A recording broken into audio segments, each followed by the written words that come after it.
Welcome back, everybody. So we are all armchair detective these days, whether it's Law and Order or a CSI. We all know the tools of the trade out there. So when the police announced that they were closing the case on the murder of a Hollywood publicist named Ronni Chasen, we still had a long list of questions. And I mean me. I really stumped our team this morning in the meeting. Now look at this. Chasen was driving near Sunset Boulevard into Beverly Hills when police now say she was shot and killed by ex-convict Harold Smith. He was riding a bicycle from his house.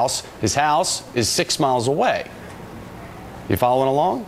Pat Brown is a criminal profiler and author of Killing for Sport: Inside the Minds of a Serial Killer. And she joins us now to talk about this. She is in Washington. Pat, good to have you with us. Beverly Hills police have now determined Chasen's murder to be a random act of violence committed by this ex-con who was on his bike. He just happened to be an excellent shooter.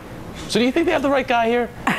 Well, Thomas, I tell you, this is really getting confusing. We've gotten a lot of information which we're now told wasn't the right information, and now, for example, we were told originally that it was a 9mm with hollow point bullets, and now we're being told that maybe it isn't a 9mm and maybe not hollow point bullets. We were told dead Harold, the felon, wasn't the guy, and now we're being told he is the guy. And the police chief is saying they're 70% done with their investigation, but this is what happened. Hey, if you're only 70% done, you don't know what happened yet, so you shouldn't be out there talking about anything. Wait till you're 100% done. I mean, most police departments will come out and say, look, we're not going to talk until we've investigated all avenues until we're finished with our investigation. Or they're not going to give information unless they absolutely know, not a preliminary report, 70%. And people are thinking, do these police know what they're doing? And if they, are they lying now? Pat, we have to say in Beverly Hills, they don't have a lot of murder investigations. They have about one homicide a year. But we're told that actually nothing was stolen from the vehicle of Chasen in this botched robbery attempt.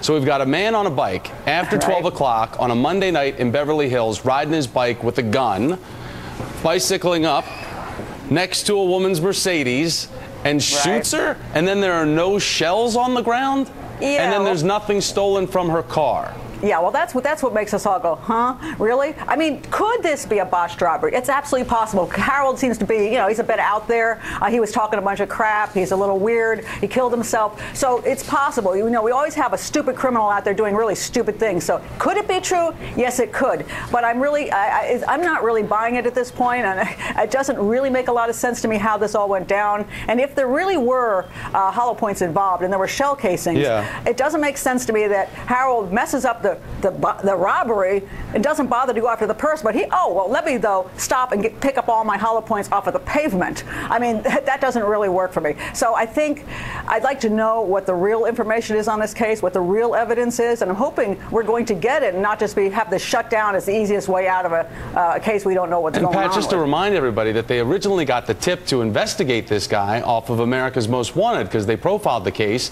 and then it was the guy's neighbors that said, hey, he was bragging about getting 10 grand, or 10 grand was going to be coming his way for doing this. And now the question is when did he actually say that? Because it is possible that Harold did do something stupid, did do a botched robbery. Then he heard all about this stuff on the, because it was all over television, and maybe it was that on television he heard that it might be a hit, so he started bragging, I was the guy. It was a hit. That could be true, or it could be that some guy close to Chasen met him someplace, said, I'll give you $10,000 in a few weeks, I'll pay you the money. And there's no connections through emails or telephone calls to the guy. He kills himself because he doesn't want to go to prison, and the connection is lost then, and we'll never find out who is behind it. That's the other possibility. And so, Pat, like you said, 70% done. What's the 30% that we're not getting? If the suspect's dead, obviously the murder victim is dead. She can't tell us what happened, and it seems like it's a dead end. Well, not necessarily, because sometimes when I profile cases, what I find is that if you really sit down and do solid crime reconstruction, you find out the angles of the shooting, where the glass was, what kind of everything. You find that you can put it together and come up with a pretty good idea of what happened. So I'm hoping they got somebody at that department who's going to spend the time doing that. Pat, I could talk to you for the next 45 minutes about this. I love talking about this, and I do appreciate your time. And we just want to point out that as we talk about this, we know that it's, this is serious stuff going on, that a woman did lose her life, but we would like to get the facts on this. Pat Brown, thanks so much for joining me. I do appreciate it. Thanks, Thomas.